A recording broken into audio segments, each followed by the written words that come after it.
Thursday, Rex Ryan and Enemkpali return to their old stomping ground, MetLife Stadium, for a tilt against the Jets. In case you forgot, 3 months ago, IK punched Geno Smith in the Jets locker room, breaking the quarterback's jaw, and was released. In typical Rex fashion, he named IK the captain for Thursday Night Football. Rex being Rex.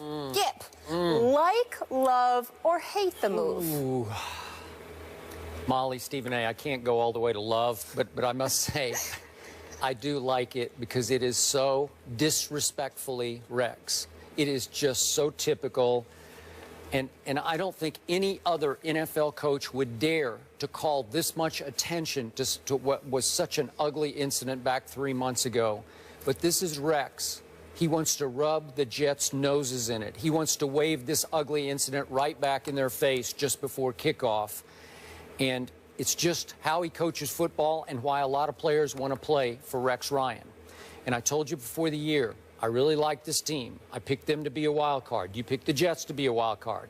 I still say that even though the Jets are 5-3 and the Bills are 4-4, the Bills have suffered 3 key injuries that have kept them from winning a couple of games. They could easily be 5-3, if not 6-2, but they have, for different games, lost Tyrod Taylor. They've lost LaShawn McCoy. They've lost Sammy Watkins for combinations of games.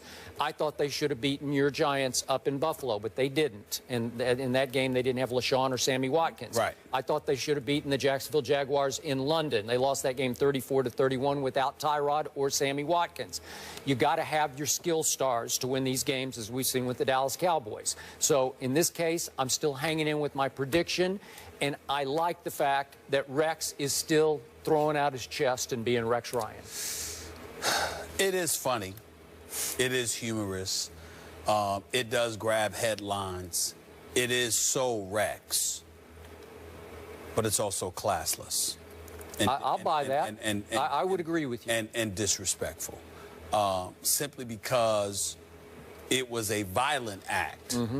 Although I think one, at least to some degree, instigated by Geno Smith, who is the newest fool of the year. Because when you see that boy Enemkpali walking right there in that footage, I just found myself saying, you got in his face? You don't mess with him. You got in his face, Geno Smith? Like, what on earth were you thinking? Yeah. That's just dumb, okay? Now, having said all of that, we're living in a society, everything, you know, social media and beyond, things tend to go viral and all of this other stuff. We get all of this. You know what kind of incident took place here. You know that violence ultimately led to IK Enemkpali being cut by the Jets immediately where you picked him up. A quarterback that you coached, he punched him in the face, broke his jaw, and it legitimately has jeopardized Geno Smith's career, because since that time, we haven't seen him play, really, up till a couple of weeks ago. But even then, Ryan Fitzpatrick, it was his job, and then after it was his job, Geno Smith came in there and, you know, for the first time. But you don't know what kind of damage this may have done. Now, again, to me, it's Geno's fault for not paying the $600.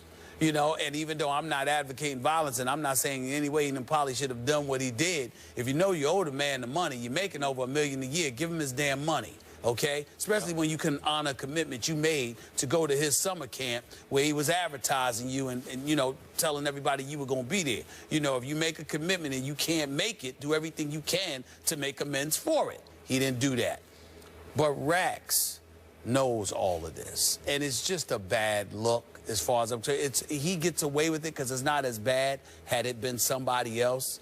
But with Rex, you know, you can laugh about it, you can have fun with it, and it's a headline grabber, and I get it.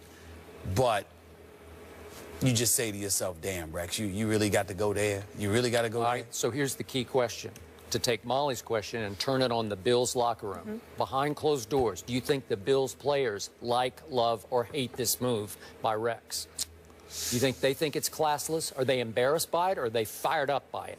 I don't think they're fired up by it. Good question. I don't think they're fired up about it. I think that they may need to be fired up because of how concerned they need to be about the Jets being fired up. Yeah. Nevertheless, and you know, Rex is a player's kind of coach, so they're probably siding with him by saying, Coach got to be coach. We still got to go out there and have a job to do. But when you consider the fact that, you know, you're doing this, whether he means to or not, and I'm certainly not accusing him of actually meaning to, Rex Ryan is basically celebrating the fact that Geno Smith got his jaw broke by a Buffalo Bill. So, and maybe that's a reason to celebrate in the sport of football. Okay, here's the flip side to this question. Will this move backfire on Rex and fire up the Jets beyond what they would normally be fired up for this division rivalry? Well, I think so. I'm going to say no. No? I'm going to say no because are they going to have Geno's back over this move, in their face move?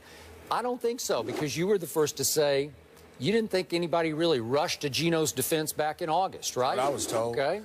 But the thing about it is that you know Rex is coming at you, and if anything, first of all, Todd Bowles is not going to play into that stuff. You know, he's a no-nonsense kind of guy. But secondly, and more importantly, I think they are hyped because they know that Rex Ryan is coming, and Rex Ryan would love to beat up on the organization. He just finished coaching the previous 6 years, and Tyrod Taylor comes back last week. He connects on 11 of 12 passes. You got 200-yard rushers in LaShawn McCoy and Carlos Williams. They both rushed for over 100 yards against Miami. So when you look at it from that perspective, Buffalo has the potential to hurt you. Yep. And if you're the New York Jets, you lose this game, and all of a sudden Buffalo is in a position to snatch that wild card instead of you. And the Jets secondary is banged up. Oh, it is banged up. But my bottom line to this issue is that Rex decided to risk sending him out there as a captain because he knows in the Jets locker room they don't really believe in Geno. So it's not a big risk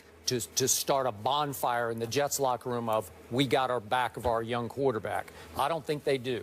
Okay. One quick question. Does Geno bring the check? You know what? Mike and Mike were joking this year what they would do. And Mike Greenberg was Greeny was talking to Michael Kay. And Michael Kay said, gave him like 3 options. And one of the options were the Jets coming at midfield and bringing a huge, big check for $600. That would be hilarious, which I agree with. But I can't imagine that Todd Bowles is going to play into that nonsense. I don't think so either. And he's not that kind of guy. It's still not a laughing matter. That's how I feel about it. All right, moving on. Speaking of not a laughing matter, the Missouri football team took a stand which led to the resignation of the school's president. What impact will this have moving forward? Ryan Clark will join us for that conversation. Stay here.